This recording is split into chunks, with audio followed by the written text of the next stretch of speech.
You're listening to Business Stories with Ryan Arcaracci, where I speak to business professionals from all walks of life. Thanks for listening, and let's get to it. Welcome to the Business Stories podcast. Once again, I am bringing on people in the franchise world and the business world that are really making an impact. And today we're going to talk a little bit about public relations and what that means. I'm really interested in this topic because I don't know a lot about public relations and how it relates to businesses and franchisors. And my guest today is Aquila Mendez-Valdez with, how do you pronounce it? Is it Haute PR?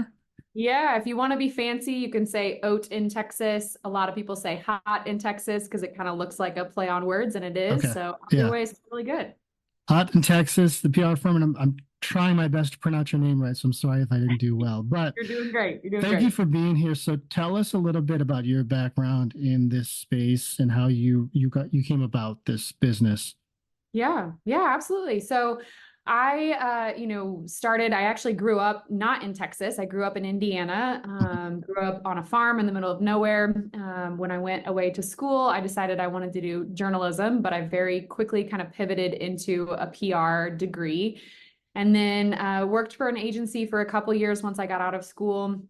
I was doing my master's program at the same time, got that out of the way, got a few years of experience under my belt with another agency. And then 10 years ago this year, I officially went out on my own, and we have grown kind of slowly but surely ever since. Started as a solopreneur for many, many years, and now we're a team of about 7 or so, couple based all around Texas, but mostly here in San Antonio.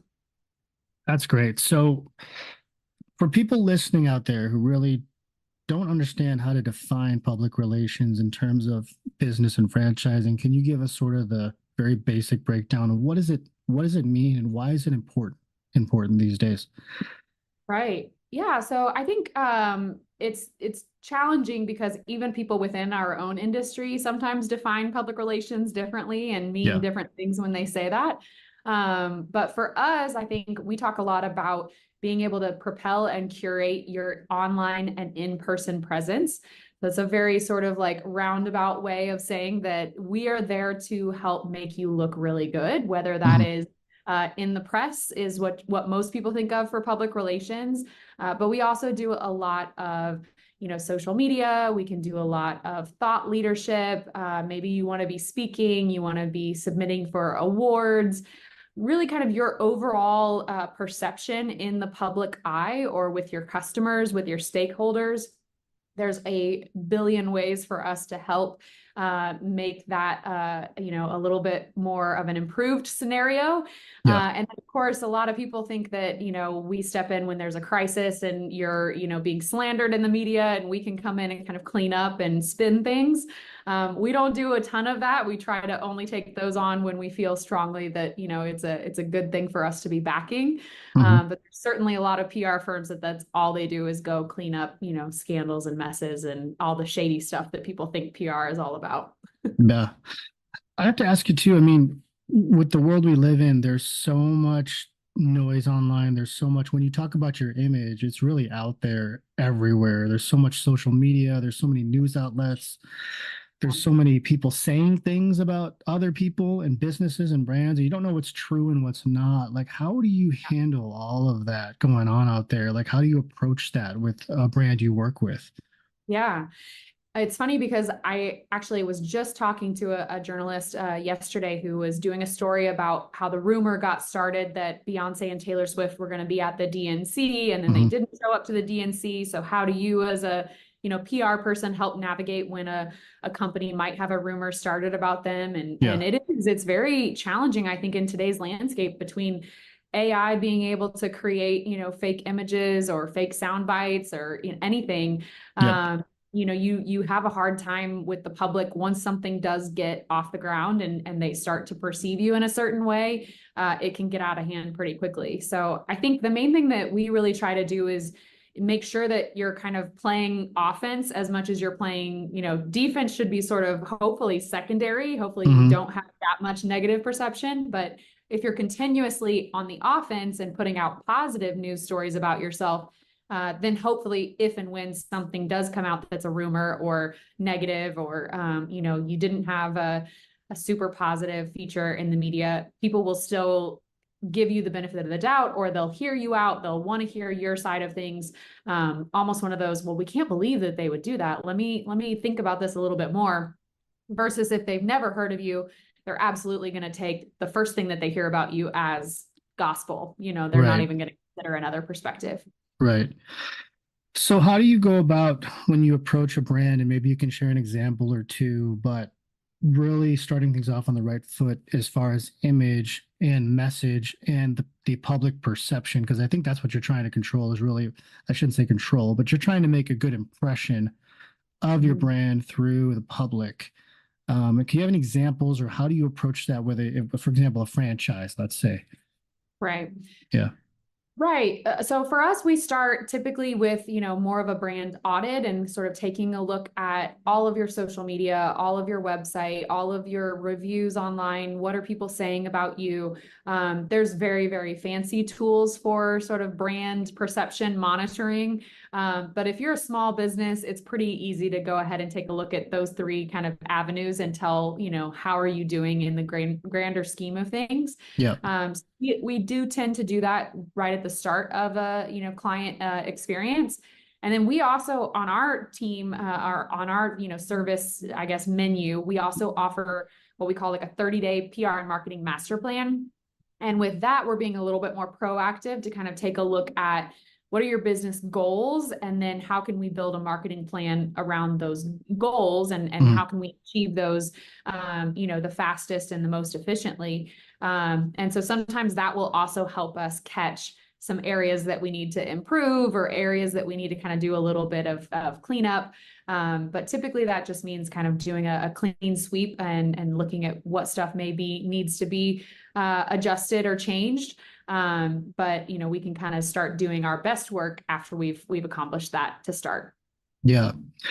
What are you seeing out there as far as I guess the biggest, I would say, mistakes or miscues that brands have when it comes to their PR? Like, what would you say is a common couple of things you see that happen pretty often?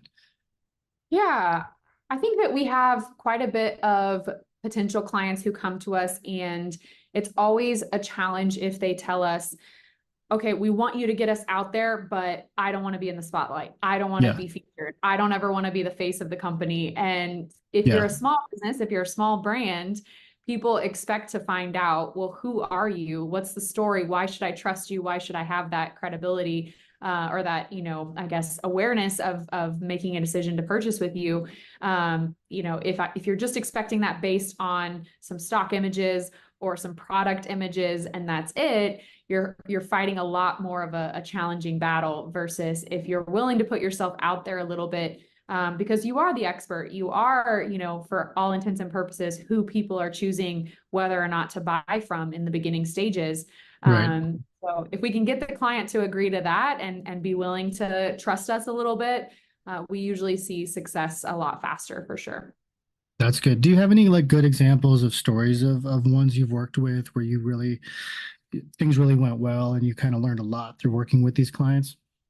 Yeah, I mean, I think we have a couple clients where, like for example, we have a client that's a brewery, and he was very gun shy, didn't want to be, on camera, didn't want to be featured, and we went ahead and kind of slowly got his, trust to film a tour of the brewery, Yeah. and it was funny because he felt like he did horribly, but the actual reaction to that video went far and beyond, the videos of other content that we had posted on his account. Yeah. He was so surprised, but to us, it was like, yes, this is what we've been trying to tell you, is that people want to support you. They want to know who the owner is behind this local brewery. And even if you're not perfect, even if you don't sound like, a professional journalist in your Mhm. video, there is absolutely, I think your audience is willing to forgive you for that. And they just appreciate seeing the face behind the brand. It's interesting that you bring that up. Do you feel like the public nowadays is more accepting of sort of the everyday person being in the spotlight because of social media, because of video being everywhere? I think years ago we always thought of having like people would hire a spokesperson. It'd have to be like, a professional model or somebody who would represent the brand on TV selling a product. And I think it's the dynamics changed where now it's just everyday person who has a business that's promoting it, right? And have you seen that shift pretty common? For sure. I think the rise of TikTok during COVID really helped sort of equalize the playing field a little bit, that Yeah, anybody can make a video, anybody can post, their quick thoughts reacting to something. And it used to be, we were always obsessed with like your Instagram feed and does it feel curated and does it feel very like cohesive? And yes, those things are still important, but they are not as important as creating content that actually is engaging. So even if it looks less than perfect on your feed to post, you know, video, then video versus like video, graphic video, yeah, making sure that things look cohesive has just become less important, because it's really just the name of the game is content, and how much are you willing to put yourself out there, versus does it look perfect? yeah. When you look at PR in the social media world, like what should brands be thinking about when it comes to their approach? Because they have so many options out there. Like you talked about TikTok, there's LinkedIn, there's Facebook still, which is really just for old people now. But we have X, we have all these things, right? So it just seems like a lot to really grasp and go, well, what is my best channel? And then when I get into that channel, what is the approach, right? So how do you advise on that end? So we take sort of a hard look at who your customer base is first. Okay. It's definitely, I think, not necessary to be on every channel. I Yeah. think it's most important to think about, number one, which channels do you actually like being on? Because if it's going to be taking up your time and requiring you to invest in, even if it's a social media agency handling it for you, they're still going to need, your help and your expertise to kind of craft that content. Yeah. So if that's the case, if it's a platform that you actually enjoy, participating in as well, it'll be, I think, a little bit more, of a lower lift to convince you to do Yeah. the content. Yeah. Um, so once we've kind of got that established, and then we know, where your customers are, I think we do try to choose, 2 to 3 that we feel really strongly, okay, we can make a good impact on these channels, and we know that we can also reach your target market on those channels. And then we set a cadence based on, how frequently do you feel like posting really high quality content is what's the, feasibility there, versus it has to be 5 times a week. It has to be 7 days a week. It has Mhm. to be multiple times a day. Yeah. We don't want to do that unless we feel like we can absolutely deliver high quality content that frequently. So I think the less is more trend is absolutely also catching on a little bit with social media, that, sometimes it's okay to let a really great post breathe for a couple days before Yeah. you post the next post. Yeah. Nope, we've got to stay on 7 days a week, no matter what. Yeah. I want to throw a challenge at you, right? Let's say you have a brand that's like a dumpster brand, right? They offer dumpster. I'm trying to throw something at you that is, a little challenging, right? For public image, right? If you're out there selling dumpster units, it's a hard thing to create PR around to me. So I want to ask you, being the expert, Akia, what's your advice for that? If I throw this tough one at you, I want to know what you think about that. Well, the good news is I think there's so many brands that are figuring out the recipe to be funny, Yeah. poke fun at themselves, have a sense of humor Yeah. about their brand, so that you don't have to try to be cool if you're a dumpster brand. It's Yeah. okay to be, have a sense of humor about Yeah. it, or, share the people that make the company great, Hmm. and let them kind of shine. And Yeah. then I feel like the example that I would think of is like the realtors who choose to do home tours where they're, maybe there's a little bit of cussing involved. You could Yeah. maybe do that or not do that, but they're cracking jokes, they're being funny, they're walking you through a house, but there's not this sense of like, oh no, you have to be suit and tie, Yeah. walking through, super professional, buttoned up. You can be yourself. And I think that's freeing for a lot of brands that feel like, oh no, we can't be on social, we're not cool. Well, you don't have to be anymore. You can just be Yeah. real and authentic. Yeah.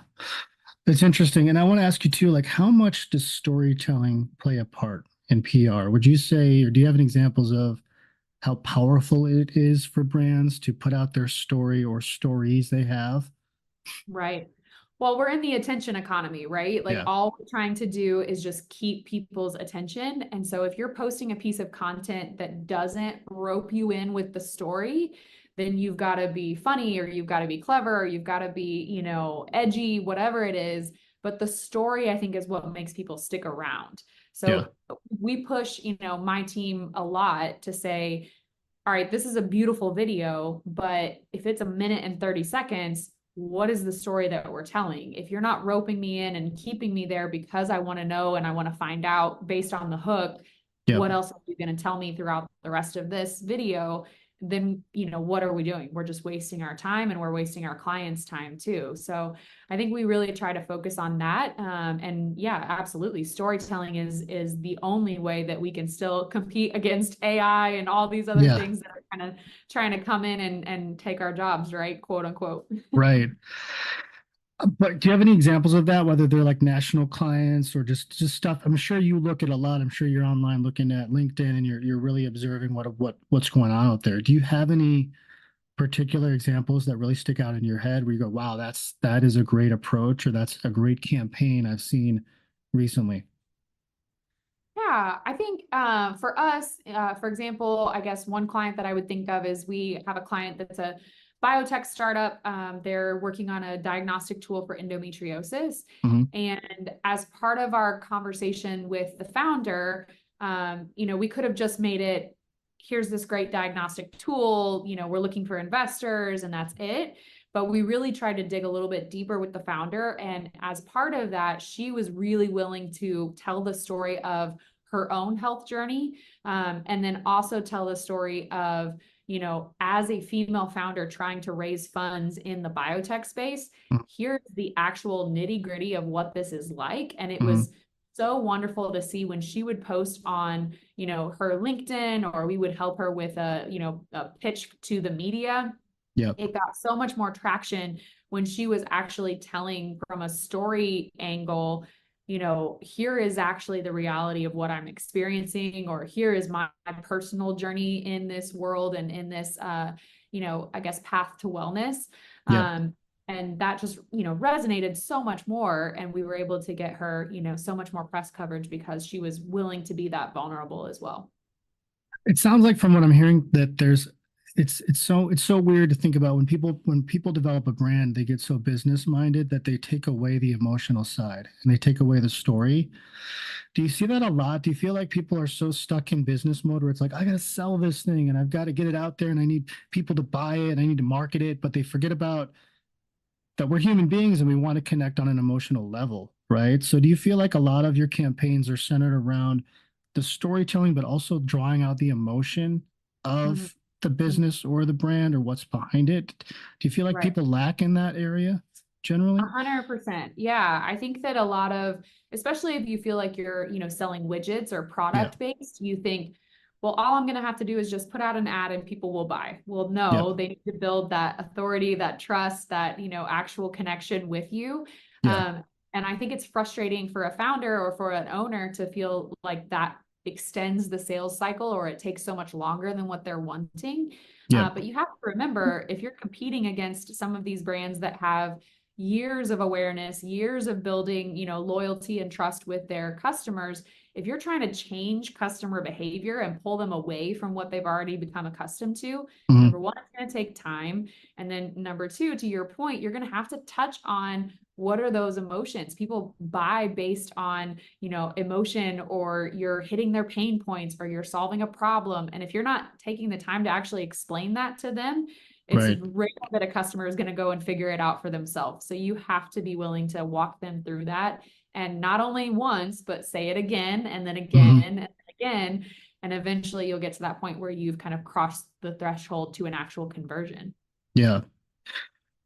When you take someone who's like a solopreneur or a consultant, let's say, and they're trying to brand themselves in the public, but you have a saturated market where you have so many of them, right? So there's already a lot of realtors, there's a lot of consultants, there's a lot of coaches, you name it. They're all Mhm. out there. They're all trying to do practically the same thing, but they are individuals too. So Mhm. what's your advice on how do you approach PR from that solopreneur in a saturated sort of industry or Mhm. semi-saturated industry? Yeah. I think that you have to be willing to be consistent because yes, I think that it's an oversaturated market. But for example, like if you're, looking at even like podcasts, right? Yeah. Like most podcasts have only had a few episodes and then Yeah. they trail off and then they don't, ever see the light of day after that. But Yeah. the people in any industry, the ones that are disciplined enough to be consistent and to be willing to put themselves out there in a lot of sort of scenarios where you start to feel a little bit uncomfortable or a little bit out of your own depth, Hmm. there's actually, I feel like not that many people that do take those risks and Yeah. do, take that, raise that bar for themselves to that Hmm. level. So I think that as long as you are willing to put yourself out there and then be consistent in doing so, Yeah. you will rise to a new caliber of excellence in your industry. But that's definitely when we have a lot of those solopreneurs kind of come to us because they want to take those risks, they want to take those chances, but they want somebody to also guide them through the whole process. Hmm. Hmm. If somebody's listening to this, they're a business owner or a franchise, and they're not sure whether they want to hire somebody like you, but they want some tips. Like, what are some basic things a newer brand or a newer business should really think about on how to approach PR? I mean, obviously, because everybody can go out there and start a free social media page or web, do all that stuff. A lot of that stuff is available to them. But what kind of advice can you give them in terms of just slow down and here's what you really want to think about. Here's what you really want to focus on before you just dive in head first. Right. Well, if you're looking to, hire an agency, I think that it's always really important to make sure that you're at a point in your business where number one, maybe you've got some, startup funding and things like that where okay, here's my pot that I can afford to go ahead and invest in marketing and let's just, push it out and be willing to kind of take that risk up front. Or are you at a level in business where you can easily say, okay, great, 5% of our annual revenue is our marketing budget. We're Yeah. comfortable with that. We know we want to allocate it. And so you're not going to be concerned if we've gone a month and we haven't like revolutionized your business yet. So making sure that you're kind of ready from a budget standpoint, that you're comfortable with that, I Yeah. think really helps. Again, like if we feel that sense of, panic and pressure from the client, then it sort of changes that client dynamic a lot. Yeah. We want to work with you at a point where you're not going to be hitting the, pulling the parachute Right. chute, or whatever it is, the ripcord, Yeah. immediately. So I think that's kind of step one. And then as you're sort of ready to finally kind of jump in with an agency, I think having a very clear idea of what success looks like to you, and then are you going to be able to hold yourself accountable to the tracking aspect? Yeah. So when we ask you for the access that we need, when we ask you for the reporting that we need, is that an easy? Absolutely. I'm going to be even more on top of it than you are. Or is it, oh my gosh, I don't even know if we have Google Analytics installed on our website, Yeah. So it's kind of, we've seen both ends, and we can kind of guide you through that for sure. But if that is already in place before we step in, it definitely makes our job a lot easier. Yeah. That's great. Great. Well, Akira, am I saying it right? Gosh, it's so hard for me to say. I can say every word except your name. So It's all right. It's all right. I'm here it's too. been good talking to you, and I really appreciate this. I think you're doing fantastic things, and I learned a lot. But so, if people are interested in getting involved with you and what you're doing, what is the best way to start the process? Reach you, get in touch, and start a conversation. Absolutely. So our website is hitpr.com. So HITPR.com. You're also welcome to reach out. I'm on LinkedIn, I'm on Instagram, all the social media channels, and would love to connect there and help out. We, do consultations and discovery calls all the time. So don't feel like that's something that you're bugging us to do. It's always a pleasure to just see how we can help or see how we can point you in the right direction of maybe it's not us, maybe we're not the best fit for you. But I can almost guarantee we'll know somebody who is, or somebody that we'd be happy to, make a connection to as well. That's great. Well, thank you so much. So it's hitpr.com. If you're listening, go check it out. And it's been a great conversation. Thank you so much, Aquila. Awesome. Thank you. Thank you. Hey, this is Ryan with the Business Stories Podcast, and I want to let you know that we are looking for sponsors for episodes. If you have a company that wants to sponsor an episode, please reach out to me at livingryan@gmail.com. And thanks again for listening.